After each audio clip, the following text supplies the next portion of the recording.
Muchísimas gracias, doctora Teresita. Teniendo en cuenta la experiencia cubana frente al abordaje del estudio de muerte violenta, y para este caso la aplicación de autopsia psicológica, quisiera retomar un poco el tema que venimos desarrollando y que tiene que ver con el cuestionamiento sobre cómo mirar el miedo al delito y cómo incentivar, o cómo construir, o cómo diseñar políticas públicas y políticas criminales. Agradecemos el abordaje de la autopsia psicológica. ¿Me permite un comentario con la pregunta? Sí, porque tal pareciera, ¿no?, que es que no tiene nada que ver, y sí tiene mucho que ver.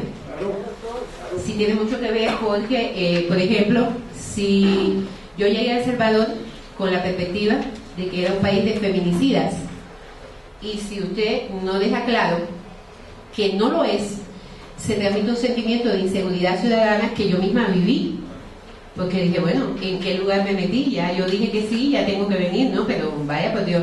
Entonces, eso mismo es para otro tipo de victimizaciones.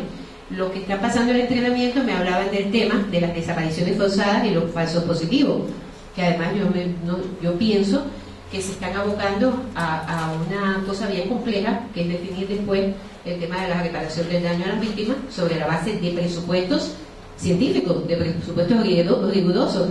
No todo lo que te presenten como secuela del conflicto puede que no sea exactamente así.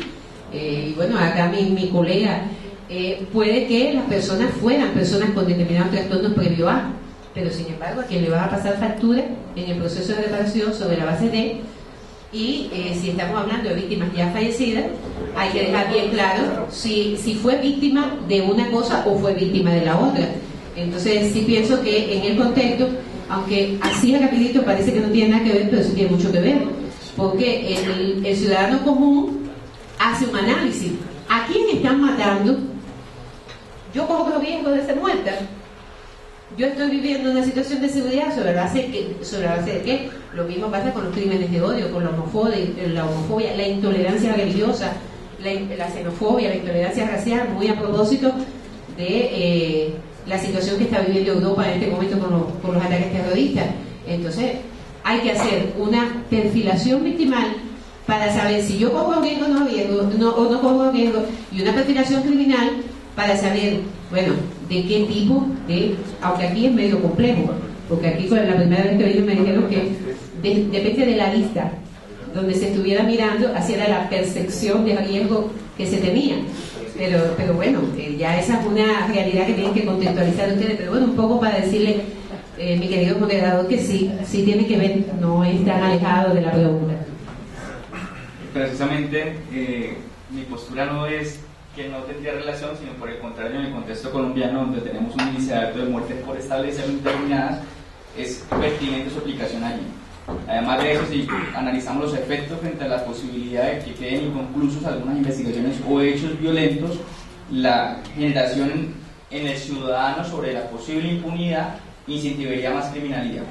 ¿Y en qué contexto incentivaría más criminalidad? Si yo percibo que quedan delitos inconclusos que no son investigados, realmente como víctima no acudiría al sistema judicial.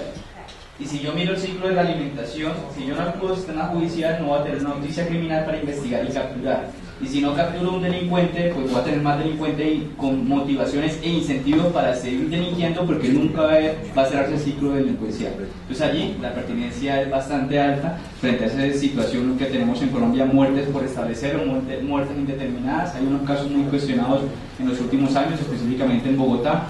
Entonces, si retomamos el constructo miedo al delito, diríamos que tendría relación con todo lo que hemos hablado en la tarde.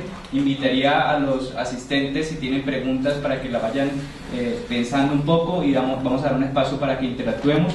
Pero quisiera, antes de pasar a las preguntas que tal vez tengan ustedes, retomar el último componente de la pregunta, y es, entonces, ¿qué hacemos con la política criminal? ¿Qué hacer con política criminal en el país?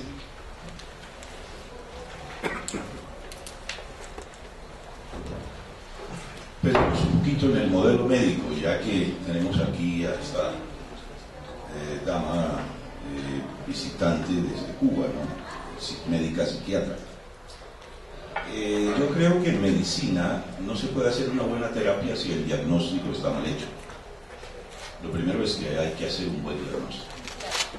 Luego, hay terapias que pueden resultar extremas también en medicina, ¿no? Si yo llego donde un médico y le muestro que tengo verrugas en todos los dedos de mi mano, una idea podría ser cortarme la mano. Pero el remedio sale peor que la enfermedad.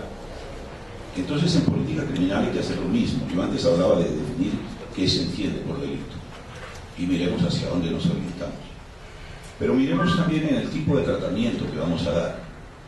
A mí me parece que cuando se haga la historia de la medicina del siglo XX y XXI, por allá en el siglo XXV, vean el tratamiento que hoy se le da al cáncer, fundamentalmente lo que estamos haciendo es mutilar y también, desde luego, quemar, ¿no? Mutilar, incinerar y envenenar. Eso es lo que hacemos generalmente. Allá se habrán encontrado otras soluciones. ¿Qué hacemos frente al delito? Algunos lo que quieren es eficacia. Voy a olvidarme un momento del diagnóstico y pensar incluso en la criminalidad común. Algunos dicen, hombre, hay que ser eficaces. Y es lo que la gente pide, lo que piden a través de los medios de comunicación masiva. El gran jurista colombiano parece que va a ser ahora Arismendi Posada, que es el director de un noticiero, que nunca ha estudiado un día de derecho, pero él decide que cómo es posible que tal juez dejó en libertad a fulano sin saber pues que hay unos presupuestos legales, hay unas garantías que hay que respetar. En nuestro país, y probablemente eso es muy latinoamericano, aquí todo el mundo quiere jugar a todo. Uno no puede decir en una reunión de abogados que tiene dolor de cabeza porque todos le prescriben. Yo siempre digo, ¿y usted dónde estudió medicina? Sí. Y cuando uno ve a los médicos reunidos, entonces uno le dice al otro, es mejor hacer una sociedad en comandita por acciones que una sociedad en comandita simple. Porque ustedes no han estudiado derecho, usted es un abogado para tomar esas decisiones. Entonces, tratemos de que no hagamos las cosas a la ligera. Me preocupa mucho que la palabra política criminal esté asociada con miedo, porque a partir del miedo podemos hacer cosas tontas. El miedo me puede llevar a mí a tomar conductas irracionales. Y creo que la política de un Estado en estas materias tiene que tomarse con la cabeza fría, con tranquilidad, sin miedo, sin pasiones. A veces queremos cosas que funcionen, pero es que hay cosas que funcionan muy bien, pero cuestan demasiado. Los libros de criminología están repletos de estudios sobre el costo social de la criminalidad. Habría que preguntarse también el costo social, el costo de la reacción social frente al delito. Pensemos en cualquier conducta. Voy a dar el ejemplo más ridículo del mundo. Colombia tiene en este momento cerca del 9% de analfabetas, lo cual es una vergüenza. Es una vergüenza.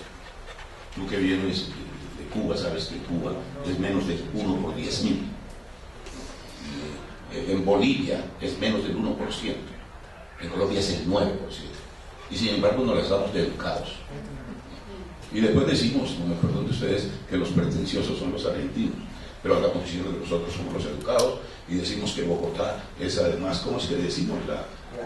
La Atenas de Sudamérica, sí, porque está en ruinas, se parece mucho a Atenas. Pero nos las damos de ser los grandes, los muy cultos, y tenemos 9% de analfabetismo.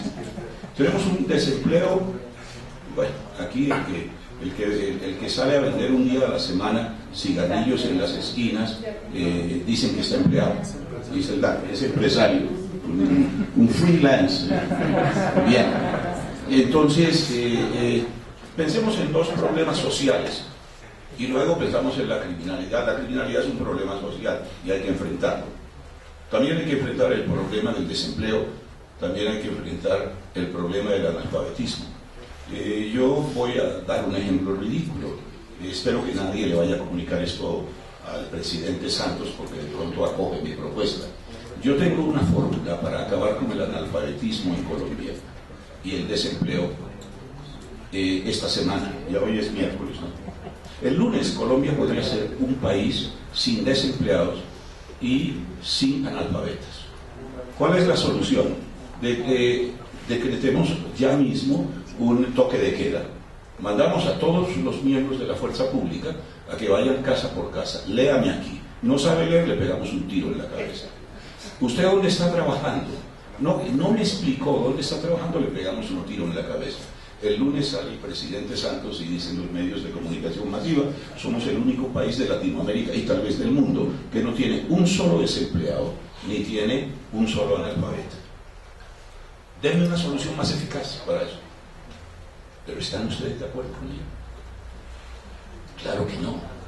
El costo social sería muy alto. Pero yo me oí en una reunión también que fue promovida por la policía en la ciudad de Cartagena, al gobernador de Bolívar decir que él estaba de acuerdo con que las personas que fueran conduciendo embriagadas debería aplicárseles la pena de muerte. Y lo que es grave, como allá había varios trabajadores del departamento, lo aplaudieron. Yo no me quedo callado frente a esas cosas. Desafortunadamente el señor salió, pero la señora se quedó. Y esto no fue una tentativa de feminicidio ni nada por el estilo, sino que quería que ella le llevara el mensaje. Yo le dije, hombre, a mí me parece una barbaridad, yo también no quiero que haya gente conduciendo embriagada. Hay que tratar de evitar ese problema. Pero ¿cómo más pensar en pena de muerte por eso? Les dije, yo soy enemigo de la pena de muerte en todo caso, pero si la vamos a aplicar en Colombia, yo propongo que se aplique también para el peculado y para todas las formas de corrupción administrativa. Les cuento que ese gobernador estaba siendo investigado por algunos malos manejos de los dineros públicos, ¿no? Pero estaba proponiendo pena de muerte. Entonces miremos que el remedio no sea más costoso que el mal. Muchas veces para perseguir la criminalidad, el Estado se vuelve criminal. ¿Aquí qué hicimos? En un gobierno totalitarista como el que tuvimos durante 8 años, que no porque fue elegido de acuerdo con la Constitución podemos llegar de una forma dictatorial que se puso aquí, ¿no? Desde el Palacio Presidencial se chuzaron los teléfonos de los magistrados de la Corte Suprema de Justicia y de los políticos de oposición y de los periodistas. Ese es un remedio demasiado caro. A mí también me preocupa lo que está pasando en Europa, pero que Europa no renuncie a lo que ha conquistado a nivel de un Estado de Estados democráticos para perseguir el terrorismo. Que no sea que ahora vamos a acabar con la libertad de expresión, con la intimidad y que vamos a ponerle una cámara en la casa a cada europeo, porque allí el mal sería, el remedio sería peor que el mal. Aquí hubo una señora que se dedicó a conquistar votos, ya se murió, ¿no? Y entonces salía a decir, es que están violando niños, por lo tanto yo propongo prisión perpetua para los violadores de niños. Y sacó todos los votos del mundo. Y la gente lo aplaudió y se creó un estereotipo, así como se crean estereotipos negativos de los delincuentes. Esta era la salvadora de los niños. Sin embargo, ella misma, como senadora, proponía que los menores, incluso de 18 años, que es la edad penal aquí, y que menores incluso de 14, en ciertos casos fuesen juzgados como adultos, lo cual es una comprobación de que no estaba pensando en los menores, sino que estaba pensando en conquistar votos. Esa señora decía cosas tontas, pero utilicemos la duda metódica. Qué importante ustedes que han sido formados en un pensamiento más cartesiano que muchas personas que se dedican al derecho y a generar políticas delictivas estén aquí presentes. Hombre, lo mínimo que hay que hacer es ensayo y error. Hay cosas que no funcionan y si no funcionan hay que ensayar otras.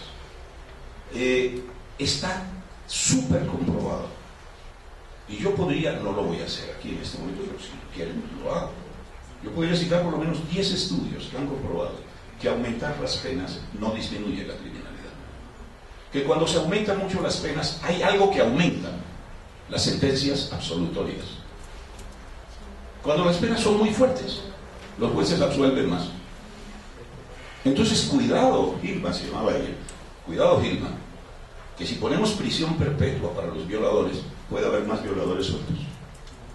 Pero eso es pensar lógicamente, no con emociones, no con miedo, no con afán de protagonismos.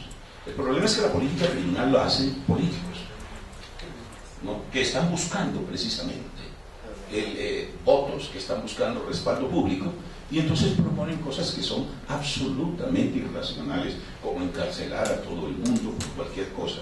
Las cárceles colombianas están repletas tenemos más de 143.000, tal vez, personas privadas de la libertad. Hace 25 años eran solo 30.000. Pero ahora quieren quitar todas las posibilidades de vigilancia electrónica, de detención domiciliaria, porque no, hay que satisfacer la voluntad, y a veces las víctimas juegan un papel muy negativo allí, porque las víctimas lo que quieren es talión, las víctimas lo que quieren es venganza. A mí me preocupa mucho cada vez que entrevistan a estas víctimas. No, pero si él mató a mi hijo, que se pudra en la cárcel. Lo mató porque iba conduciendo un automóvil. No, aquí nadie se tiene que pudrir en la cárcel. Hay que respetar la dignidad humana de esas personas. Voy a darles una información a los que no me conocen de cerca. Yo no soy creyente, yo no tengo ninguna religión, yo lo digo con toda tranquilidad, soy ateo, pero le recomiendo a la gente de este país que sea más cristiana. La política criminal de este país es una política basada exclusivamente en el Antiguo Testamento. Ojo por ojo, diente por diente, al delincuente hay que hacerlo sufrir. No. ¿Y dónde está el mensaje de la reconciliación de que habla el cristianismo? ¿Dónde está el mensaje de Jesús, el Evangelio de San Juan, de perdonar al otro, de tratar de reconciliarnos? Frente a este problema tan grande, el más grave que tenemos ahora, de resolver más que ese conflicto, yo no hablo de posconflicto, yo hablo de postacuerdo. Ahora que estamos tratando de llegar a un acuerdo para minimizar el conflicto, la gente lo que quiere es que a estos señores que han hecho tanto daño, que hay que cortarles la cabeza, que hay que meterlos en la cárcel, y no entienden que se puede hacer justicia restaurativa, que es mucho más importante restaurar a la víctima y llegar a una serie de acuerdos para que salgamos de esto, para que, como decía aquel pasaje vallenato, para que se acabe la vaina, porque si no podemos seguir matándonos 50 años más. El país tiene que salir adelante y con eso tenemos que ser generosos. Un ateo les recomienda, seamos más cristianos en la política criminal, seamos capaces de perdonar, de olvidar, de reconciliarnos con los otros. Muchas gracias. Quisiéramos pasar a preguntas del público. Quiero hacer una pregunta antes que vaya sobre la última parte de su intervención, que creo que va a ser lo que va a copar un poco la conversación. Yo escuché a los tres primeros expositores y recordé una situación que estamos viviendo actualmente en nuestra ciudad, en Rosario, en Argentina, que es el distrito con la mayor tasa de homicidios del país. Cuando uno mira el perfil de las víctimas de homicidios, se encuentra que el 80% de las víctimas son hombres, jóvenes, pertenecientes a los sectores populares, o sea, pobres, y que no tienen educación secundaria completa. Cuando uno mira el perfil de los heridos de arma de fuego, en lo que va del año hemos tenido en Rosario más de 1000 heridos de arma de fuego, el perfil se vuelve a repetir. Cuando uno mira la población carcelaria de nuestra ciudad y de toda la provincia de Santa Fe, y me animaría a decir de todo el país, de toda la Argentina, el perfil vuelve a ser el mismo. Pero cuando uno mira el móvil, sobre todo el móvil de los homicidios, o sea, el por qué la gente muere, y cuando uno mira el por qué la gente resulta herida por arma de fuego, lo único que sabemos es que el 30% de estas causas están asociadas al narcotráfico. El otro 70% de las causas las conocemos porque realmente hemos dado un avance en los sistemas de información y en los sistemas estadísticos que nos permite conocer y reconstruir la biografía de cada una de las víctimas de homicidio en Rosario. Pero cuando vamos a ver cuáles son las causas de la herida y la causa de la muerte, nos encontramos con un universo muy heterogéneo, y nos impide dar una respuesta científica o nos impide encontrar patrones para poder explicar estos homicidios y estos heridos de arma de fuego, lo cual aumenta la incertidumbre, aumenta el miedo, aumenta el proceso de asignación de riesgos, pero lo que es más delicado es que nos lleva a hacer una política pública criminal basada en la contingencia. Entonces, la pregunta que yo quería hacer es, bueno, sobre todo sobre la última sugerencia que era no hacer políticas públicas criminales sobre la contingencia, bueno, ¿qué hacer en esta situación? ¿No? No sé si se puede responder, pero por lo menos acercar algunas ideas sobre esto.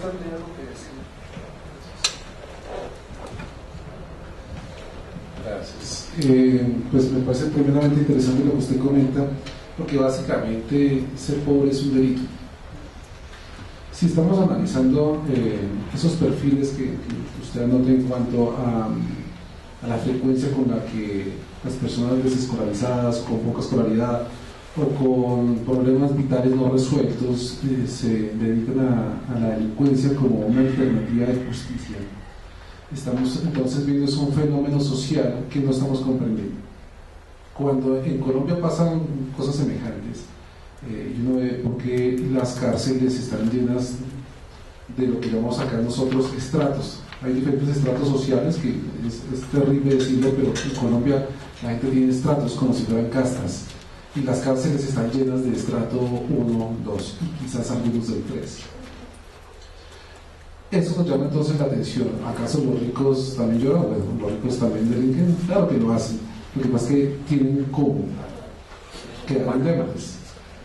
Así que lastimosamente la política criminal, que está orientada a ver cómo hacemos que el pobre no delinca más, es una política pobre, es una política que no va realmente a apuntar al sistema. ¿Qué es lo que una verdadera política criminal, mal llamada criminal, en este contexto diría yo, debería hacer?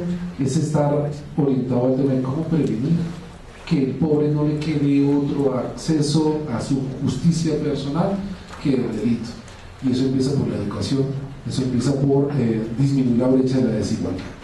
Entre los objetivos del milenio que se habría planteado las Naciones Unidas para 2016, está tremendamente asociado a que los países tienen que disminuir la brecha de la desigualdad y la pobreza y la falta de educación para disminuir el delito. Y lo que estamos viendo es que para estudiar cada vez es más caro, para poder tener una estabilidad laboral cada vez es más difícil. Así que el narcotráfico, por ejemplo, viene a ser más bien un factor de mal llamada justicia social, en la que el pobre no ve otro mecanismo para vivir de mejor manera. Así que cuando estamos viendo que los principales delitos que quizás ustedes están reportando allí tengan que ver, por lo menos el 30%, me pareció entenderle, eran asociados al narcotráfico, quizás sea un poco más, pero ese 30% es gente que está clamando por igualdad y que no encuentra otro mecanismo que el narcotráfico para tratar de obtener algo, rasparle algo al loro de la sociedad en la que está viviendo. Es dramático. Por lo tanto, cualquier política criminal tiene que estar orientada a prevenir aquellos factores que arrojan a la gente al delito. La gente no es delincuente innata, el pobre no es delincuente innato, ni siquiera el rico tampoco lo es. Es la falta de educación lo que aumenta la brecha de la desigualdad, de la falta de educación, la que hace que la gente sin ella, sin esas herramientas intelectuales, no pueda hacer algo. Le pongo un ejemplo local. Tuvimos la oportunidad de hacer un estudio de perfilación, en cierta forma criminológica, de lo que son las personas que son comandos paramilitares de este país. Fueron 361 comandos, por así decirlo, comandos de grupos paramilitares que se investigaron psicológicamente y se establecen perfiles delincuenciales. En general eran muy inteligentes, pero la escolaridad de ellos no llegaba a la secundaria, o sea, no era secundaria incompleta, pero su inteligencia daba para entender que eran personas que de haber tenido un ambiente adecuado, de cultura o algo, jamás hubieran llegado a la delincuencia. Aplicamos pruebas de personalidad, encontramos que aparecían muy frecuentemente los trastornos de personalidad del eje 2, que son los trastornos narcisista, límite y antisocial. Pero casualmente esos tres trastornos surgen en sociedades donde no ha habido educación y donde ha habido problemas familiares. Así que una política criminal que no comprenda cómo se construye la familia en un país y cómo se debe fortalecer el sistema educativo es una política condenada a fracasar. Pienso que la planeación del desarrollo social sostenible, basado en un capital intelectual como están citando, es importante, pero pienso que la planeación al desarrollo de una sociedad sí tiene que requerir otros escenarios. Por ejemplo, se citan sucesos vitales. Yo le voy a comentar algo muy similar. Hice un estudio con relación al tema de prisión. Al analizar los datos encontré que los efectos del narcotráfico en nuestro país ha permeado varias generaciones. Cuando ubiqué cuál era el delito de mayor frecuencia y en la prisión de máxima seguridad en la que lo hice, encontré que el índice el más alto estaba por Ley 30, que es narcotráfico, comercio, tráfico y otro tipo de procesos. La edad promedio de la gente estaba entre 22 y 29 años, que para los efectos socioculturales de nuestro país es un efecto perfecto de lo que fue nuestros grupos y nuestros carteles. Y al devolverme sobre ese escenario para revisar en esas historias de vida, encontré cosas muy, muy particulares. Las comunidades de las que provienen, las situaciones de sucesos vitales vividos, por ejemplo, de la unidad familiar, el colegio de procedencia, por ejemplo, una particularidad que un Estado no analiza, y es que, por ejemplo, eran chicos que habían hecho carreras antisociales y delictivas y habían escalado a nivel adulto sin tener un análisis. La procedencia del mayor número de chicos en el centro de medida judicial para adolescentes estaba dado de una sola institución educativa, donde el factor de deserción más alto era segundo de secundaria. Había un factor allí desde la criminología evolutiva que podría dar un elemento importante para analizar. Entonces, uno encuentra que en nuestro país postula. El Ministerio de Educación plantea 4 ejes básicos para que los proyectos educativos institucionales potencien y que las comunidades donde están las instituciones educativas se correspondan con superar procesos y que el nivel educativo contribuya a ese proceso.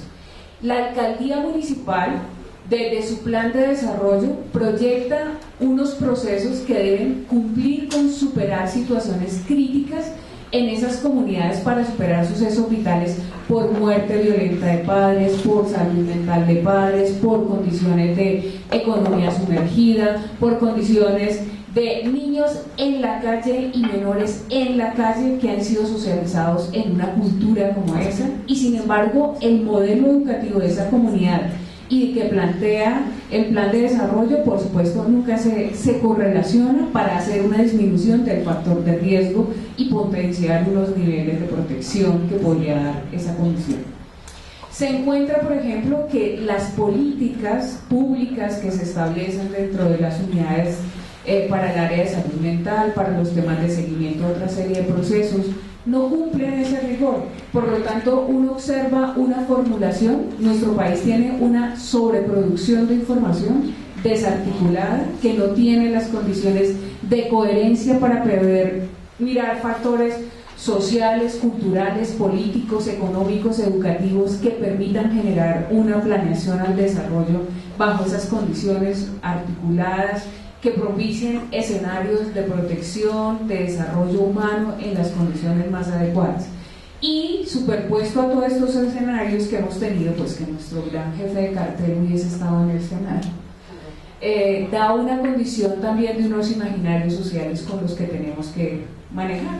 Cuando uno va al proceso de desvinculación de adolescentes de las filas, y reconocen que algunos han ido por una decisión propia y se busca un momento de contingencia en ese factor de desarrollo de personalidad individual en el que las condiciones de reconocimiento y de identidad hay un factor importante, allí hay un factor clave, porque la decisión de iniciar una carrera delictiva y iniciar ese proceso tiene un factor más de identidad psicológica que una situación de desarrollo de una carrera delictiva, del inicio de una carrera delictiva. Por ejemplo, algunos decían, por primera vez yo tengo el arma, por primera vez yo tengo el control de mi comunidad, por primera vez soy yo el que finalmente doy las órdenes del territorio, por primera vez soy reconocido dentro de una comunidad como alguien que vale.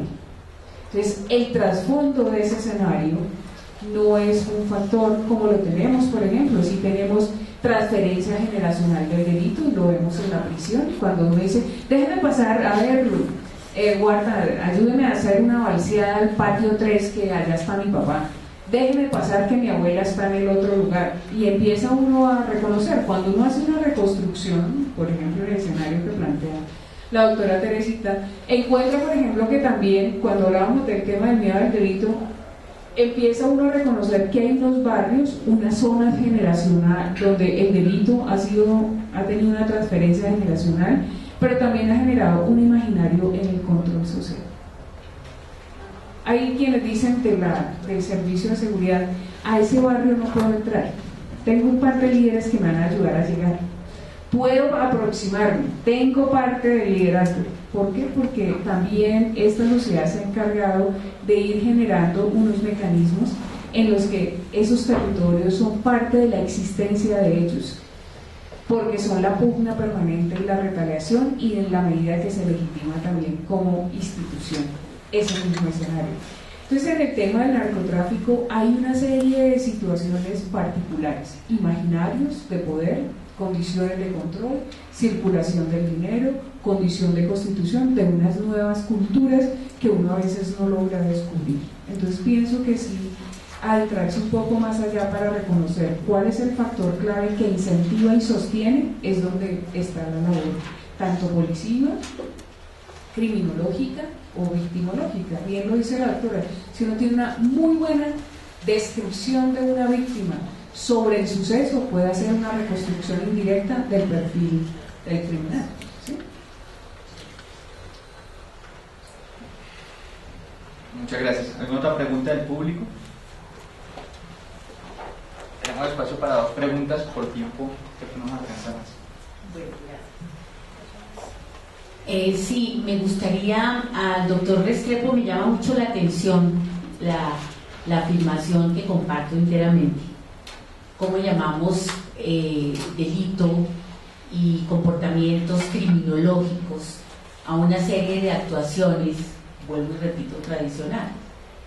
Pero cuando tenemos comportamientos sociales delictivos de cuello blanco, cuando tenemos comportamientos antisociales administrativos y políticos, cuando tenemos formas de control que todos sabemos que no sirven, como por ejemplo el control interno en el Estado, ¿sí? O los sistemas de calidad que inundan las empresas públicas y privadas, o la evaluación del desempeño, que también es un disfraz a la verdad. ¿Cómo podemos entonces en este país controlar todas estas conductas, ¿sí?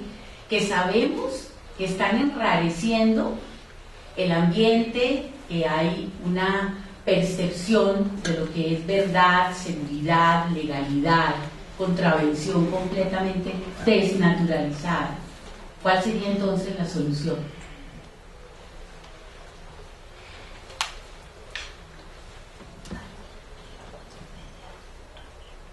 Hablaba yo antes sobre el costo de la reacción social, y por eso ponía el ejemplo tonto de cómo podría uno controlar el analfabetismo y el desempleo, matando a la gente. Ese costo, decíamos, es muy alto. Pero si miramos el costo de la reacción social penal, nos daremos cuenta de que el derecho penal, el juicio penal, es esencialmente violento. El Estado ejerce una violencia tremenda sobre una persona cada vez que impone una sanción penal. Por lo tanto, esa debería ser la última cosa que se hiciera. Pero aquí la gente cree que cuando uno dice que algo no debe ser delito, eso quiere decir que uno lo está aprobando y que no debe hacerse nada frente a ello. Yo personalmente creo, y respondo ligeramente, tangencialmente, algo del comentario que hacía el joven profesional argentino. Yo personalmente creo que para el narcotráfico no hay ninguna otra salida distinta de una legalización. Pero cuando uno habla de legalizar el narcotráfico, la gente primero cree que la mafia le está pagando a uno, lo cual es irreflexivo, porque lo peor que le podría pasar a la mafia es la legalización, el negocio se les acaba. Mujica debe ser el enemigo número 1 de los narcotraficantes de América Latina, habiendo tomado esa actitud de apertura aquí en Uruguay sobre el problema de la marihuana. Pero si uno dice legalicemos el narcotráfico, legalicemos el problema de la droga, no el narcotráfico. La gente cree que si uno quiere que repartir marihuana en los kindergarten. No. Hay que atacar el consumo de drogas, pero hay que atacarlo racionalmente, regando los campos colombianos con glifosato, desertizando a Colombia para que nos certifique Estados Unidos. Me parece que no es el camino. Alguien me preguntaba en estos días en una charla, ¿usted está insinuando que la política colombiana contra el narcotráfico está fracasando? Le dije, no, no está fracasando, fracasó hace 40 años, pero no hemos sabido darnos cuenta de que fracasó y que tenemos que ensayar otras cosas, lo que decíamos antes. Cuando un tratamiento no funciona, ¿por qué los médicos dejaron de usar la talidomida? Por sus efectos teratogénicos. Pero en un momento se utilizó. ¿Por qué dejan de utilizar la droga? Porque no es conveniente. Pero aquí estamos haciendo una terapia que no funciona. Yo atacaría las drogas profundamente. A mí me ofende que en la camiseta de la Selección Colombia, los argentinos no pueden opinar sobre la Selección Colombia hoy, ¿no? que en la camiseta de la Selección Colombia está impreso el nombre de cerveza Águila. Yo miro las estadísticas de la policía con mucha frecuencia y he encontrado que a nivel de criminalidad registrada, en más de la mitad de los casos de homicidio doloso, no estoy hablando de los culposos, que todavía ahí el asunto es peor, en más de la mitad de los casos de homicidio doloso que hay en Colombia, la víctima o el victimario estaba bajo los efectos del alcohol. Eso me dice a mí que criminológicamente la droga más nociva que existe en Colombia es el consumo del alcohol. Y, sin embargo, un ícono nuestro que ha sido nuestra selección de fútbol lleva aquí el nombre de una fábrica de alcohol. Yo diría, si legalizamos el narcotráfico, lo primero que tenemos que prohibir es toda propaganda del consumo de cualquier droga dañina, incluyendo el alcohol. Habría que hacer campañas en contra del consumo de alcohol, del consumo de marihuana, del consumo de cocaína. Eso puede resultar menos atractivo y puede dar menos votos. Puede que demore más en producir efectos, pero yo es el único camino que veo. Yo no creo que si seguimos con la política de andar encarcelando uno que otro narcotraficante, generalmente menor, porque a los grandes capos generalmente no los capturan. Y ese es otro gran daño que ha hecho el narcotráfico.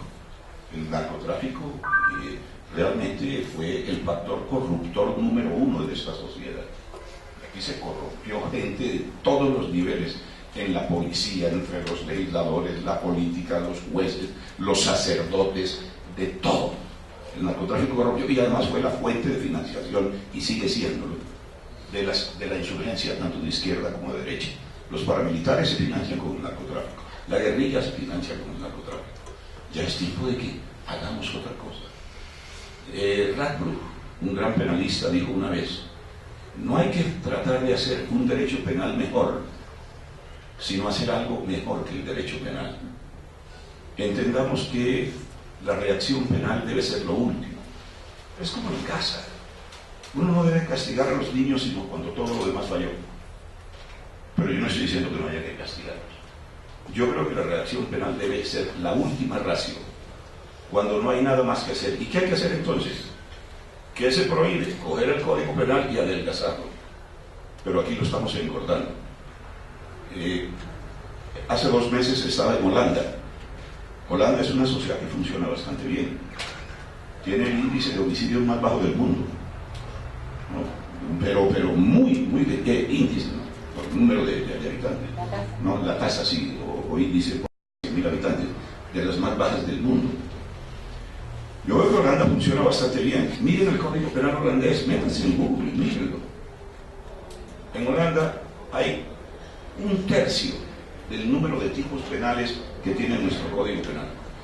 Miren las sanciones en Holanda, son mucho menos altas, pero es un régimen serio. Prohibamos pocas cosas, pero las que prohibámoslas en serio. Y tratemos también de controlar otras conductas de otra manera. Yo no quiero que ningún muchacho ande fumando marihuana o tomando alcohol o fumando tabaco. Estaría de acuerdo con que hagamos campañas profundas para que la gente sepa que los problemas de la vida no se resuelven con una copa de alcohol o con una pastilla de un estimulante, de un estupefaciente, de un narcótico. Hay que educar, hay que hacer una cruzada, en el mejor de los sentidos, una cruzada cultural para que cambiemos nuestra actitud y no estar entendiendo que no hacemos nada, no educamos, pero metemos a la cárcel a un montón de gente. Y es lo que mucha gente está pidiendo, que hagamos más cárceles. No importa que no hagamos autopistas de cuarta generación y que no podamos hacer más escuelas. Tristeza me dio que una ministra de Justicia de hace unos años, que además había sido alumna mía alguna vez, le preguntaron ¿y qué va a hacer con este problema de la criminalidad? Y lo primero que dijo es construir más cárceles. Yo no creo que ese sea el camino. En Bélgica están cerrando cárceles. En Holanda están cerrando cárceles. ¿Por qué? Porque están controlando de otra manera. Pero aquí lo único que se nos ocurre es meter a la cárcel a la gente. Y no dar educación, no acabar los objetivos del milenio que nosotros estamos atendiendo, que es disminuir la brecha social. En Colombia, a los que consultan índices, consulten el índice Gini. De 160 países, estamos de 147 en el índice Gini. Solo hay en el mundo 13 países con más desigualdad socioeconómica que Colombia, 8 de los cuales están en África. Y les quiero recordar que países como Bolivia, países como Perú, países como Ecuador, países como Nicaragua, países como Venezuela, están mucho mejor que nosotros. No lo digo yo, lo dicen las Naciones Unidas con el índice Gini de desigualdad social. Y sin embargo creemos que este país es un paraíso donde tenemos prácticamente un 2% de la población que es dueña de más del 50% de nuestra riqueza. Y mientras tanto, señora coronela boliviana, en Colombia el 20% de los niños colombianos está desnutrido. Pero tenemos a un señor llamado Sarmiento Angulo, que es el rico número 36 del mundo. Dice la revista Forbes, solo hay 35 personas más ricas que ese señor que no pagan los impuestos justos, precisamente para resolver esos problemas sociales. Muchísimas gracias. Para cerrar, porque el tiempo se nos ha acabado, solamente voy a citar alguna pregunta. Sería la última pregunta porque el tiempo se nos ha acabado.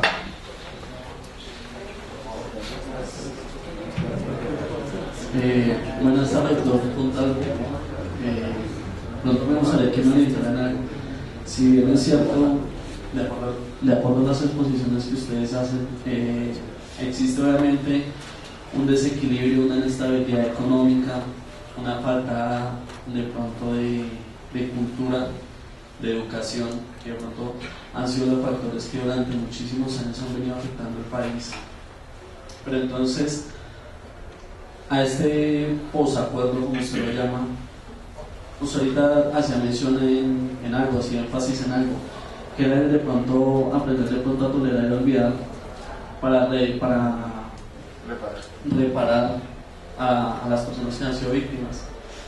Pero si bien es cierto, de pronto le voy a poner un ejemplo, una persona que de pronto ha sido alcohólica o drogadicta, que son prácticamente víctimas, ellas son personas que son más proclives de pronto a volver a recaer en eso, cuando están tratando de volver a estar en la vida social común y corriente, personas proclives a caer.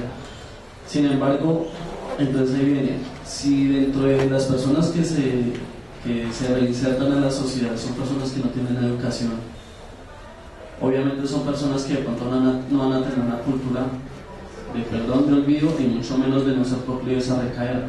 Y dentro de la sociedad de personas que sí tienen educación, que tienen algo de estabilidad económica, que provienen de una sociedad son personas que de pronto no van a poder olvidar el hecho de que a mi esposa, como bien ponían el ejemplo que a mí me generó impacto, el señor capitán, que le matan la esposa y el hijo, o sea, esto es algo que sale de los cabales.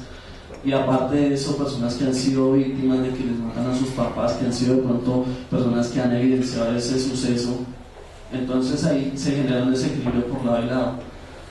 La pregunta es, ¿será que tendrá que pasar otra generación, 50 años, 60 años, para que posterior a este posacuerdo, de pronto la generación de las personas que vienen detrás de nosotros, nuestros hijos o nietos, sean los que puedan parar ese perdón y de pronto generar esa paz que se está buscando? Porque muy seguramente en esta generación las personas que han sido víctimas no lo van a poder aceptar de esa manera.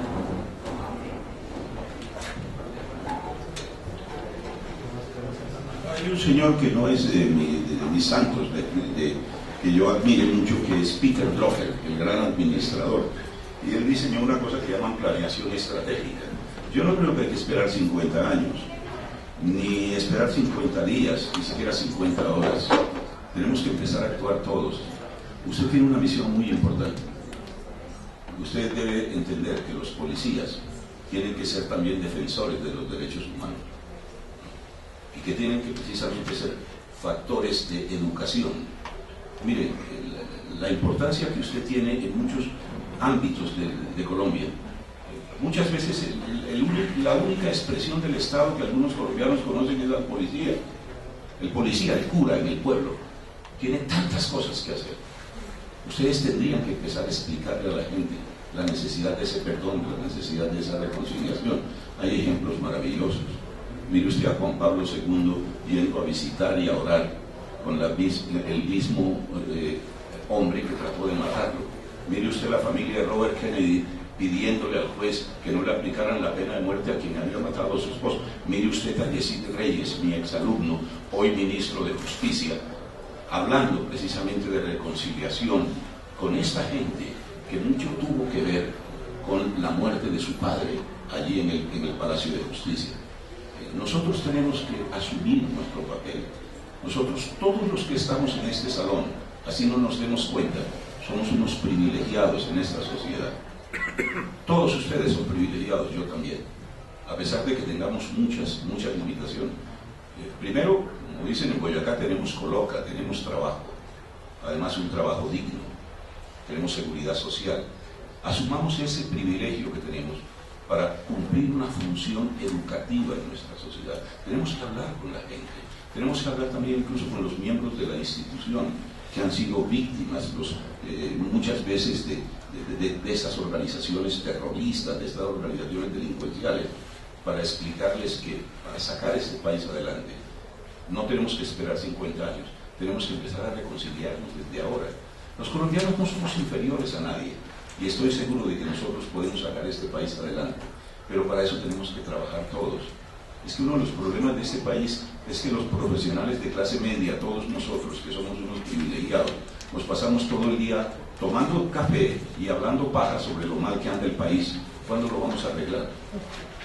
Empecemos a arreglarlos entre todos. Empecemos a hablarle a la gente que muchas veces si a mí me mataron a un pariente, la FARC ha matado a un tío mío, a una prima, a su esposo, a otro primo que era alcalde de un pueblo, los han matado. Pero hay que reconciliarse con ellos. Son unos delincuentes infames, pero hay que reconciliarse con ellos si queremos salir adelante. Volvámonos más cristianos. Muchísimas gracias, doctor. Para terminar, solamente quiero concluir con una frase que recoge lo que hemos hablado en la tarde y damos paso para que mi coronel García nos acompañe al cierre del conversatorio, y es concluir que la multidimensionalidad del delito debe ser objetivo de análisis en la política pública. Lo hemos abarcado en cada una de las intervenciones, que es necesario incluir el análisis de la pareja penal, víctima y victimario, pero también enfocarnos en el control social. Como decía el doctor Jorge Restrepo, se debe pensar en qué se constituye, se comprende como delito, quién controla y cómo controlar, y se debe abordar o incluir el abordaje de la comisión del crimen, analizando el miedo al delito. Y finalmente, herramientas que incluyen o vinculan la especificidad de la ciencia, como la autopsia psicológica, permiten avanzar en el abordaje del crimen a través de técnicas y a través de evidencia empírica. Entonces damos por culminado el conversatorio.